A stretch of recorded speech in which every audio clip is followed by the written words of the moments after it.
Hey friends, my name is Danita Cummins, and I am the CEO of Cummins Consulting Group and the host of this new podcast called Entrusted to Lead.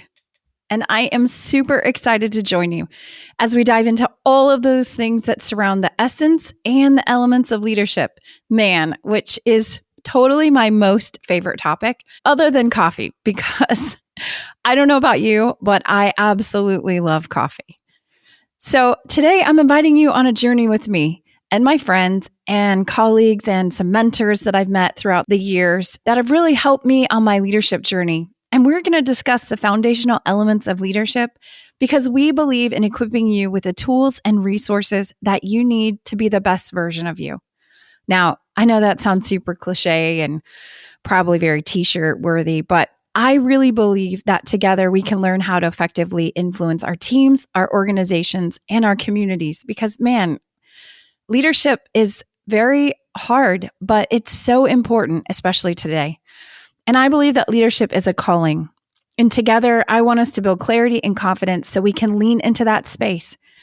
Because as leaders, we are entrusted with the care and safekeeping of others. And I know, friend, that is a very daunting journey. I believe that other than parenting, I'm pretty sure leadership is the hardest thing that I have ever done.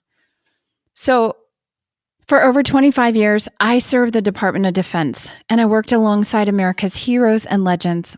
I don't say that lightly because together we navigated a lot of different experiences and some hard spaces.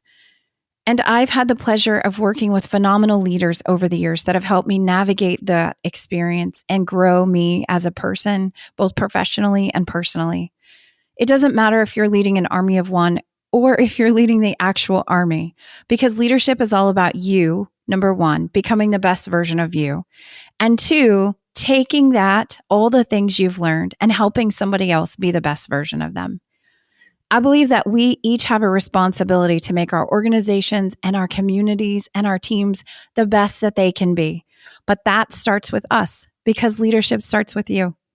And I believe that we, as a community, need to come alongside each other so we can grow together. And a little bit of grace or maybe some encouragement for you if you're having a hard day. But leadership takes time. It's kind of like cooking. I'm a mom and I have 4 kids, and over the years, we've launched 2 of them into adulthood, and we're still working with 2 that are here at home, soon to leave the nest. And when they were little, I couldn't just hand them a recipe book with a bunch of ingredients and say, here, go make dinner. It didn't work like that, right? They had no idea what those ingredients were. They had no idea how much or how little they needed to use. And that's the same thing with leadership. No one knows how to make a great meal in the beginning. But leadership is all about putting things on the table, testing things out, and seeing how that looks in you.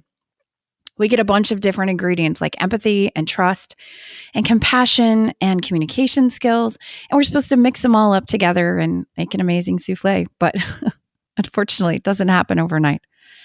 So until you put them on the plate and you actually taste them and you actually, mix them up with different things, then you're not really 100% sure how things go together. And that's the best part. And quite frankly, the hardest part, I think, in some of those really hard days. I wish I could say that there are 100, things that I've done well. And hopefully there are some great things that I can share with you. But the biggest part is that there are many times on my journey where I wish I could have gone back and had a do-over. But unfortunately, you can't. And so that's the part where I think we all struggle, but we all strive together. A few years ago, I attended this leadership course at the University of Chapel Hill. And in the military, we have a lot of opportunities for leadership. That's the one thing that I realized when I left the military and working for the Department of Defense, that we, at the very beginning of our career, we get a lot of really great training. We get a lot of great opportunities where we can really practice those leadership muscles and we can really work alongside people every single day, seeing our strengths and our weaknesses in action. And so that's something that I truly appreciate in the time that I spent. But when I attended the course at Chapel Hill, one of the professors said a profound thing that I have never forgotten. He said, if you don't reveal it, you can't heal it. And I was like, man, you should write a book just about that. But that's really the crux of it, isn't it? We bring all of ourselves to the workplace or into the marketplace every single day. Sometimes, and we hope most of the time, we're going to bring the best version of ourselves. But sometimes it's not the best. But regardless of how we feel, we always have a responsibility to lead ourselves and others well. Every day, you're going to bring your strengths and your weaknesses and your biases and your fears to the table. And you got to work to understand why those elements matter. So we need to discover how that they affect our ability to make decisions, how we communicate in and through them.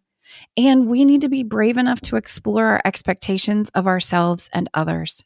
Today, when we look across our landscape, wherever that is, wherever you serve today, wherever you work, wherever you write, wherever you speak, wherever you teach, whatever that looks like for you, you have a culture inside and outside your organization. And I am sure that you have a lot of challenges.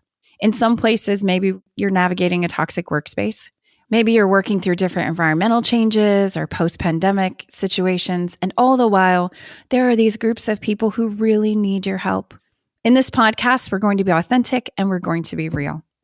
And we're going to talk about real things that keep us moving forward. So I want to dive into questions like, how do we navigate this leadership space?